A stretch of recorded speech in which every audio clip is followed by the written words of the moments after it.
సుమన్ టీవీలో మీ personal and business promotions కోసం కింది నెంబర్కి కాంటాక్ట్ చేయండి. ఒకప్పుడు రాజుల కాలంలో రాజు తర్వాత రాజు రాజు కొడుకే అన్న విషయం మనందరికీ తెలిసిందే. అందుకే రాజులు తమకు వారసులే పుట్టాలని కోరుకునేవారు.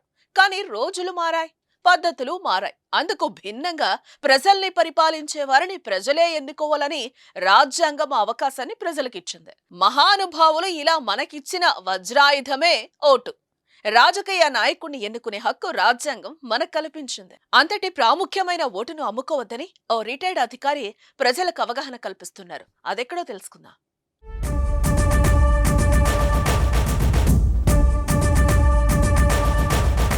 ఓటు హక్కు అంటే మన బతుకులు మార్చే తలరాత. కానీ మనం ఒక్క పూట బిర్యానీ, మందు సీసాకు, డబ్బులకు లొంగిపోయి ఓటు హక్కును అంగట్లో అమ్మేస్తున్నామని కోనసీమ జిల్లాలోని అంబాజీపేటకు చెందిన రిటైర్డ్ వ్యవసాయ అధికారి ఉప్పుగంటి భాస్కర్ రావు చెబుతున్నారు.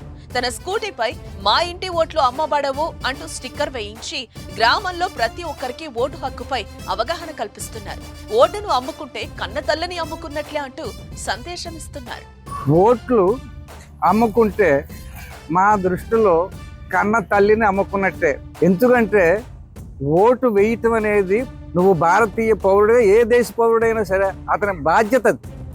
అది ఏమోను మీరు డబ్బులు ఇస్తేనే వేయాలా ఏంటిది?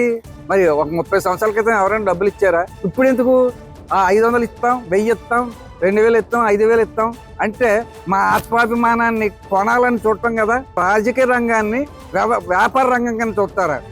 అది సేవా రంగం. ఒక గుడి దగ్గర ఎలాగైతే ట్రస్టీ ఉంటుందో అలాగే ప్రజాస్వామ్యానికి ఎమ్మెల్యేలు, ఎంపీలు, మంత్రులు అంతా ట్రస్టీ లాంటి వాళ్ళు.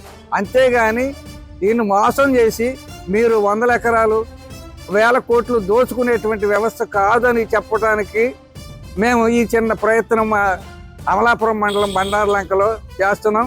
500 ఇటువంటి స్టిక్కర్స్ ఇచ్చి ఎవరైతే ఇష్టపడతారో వాళ్ళందరికీ అంటిస్తున్నాం కూడాను.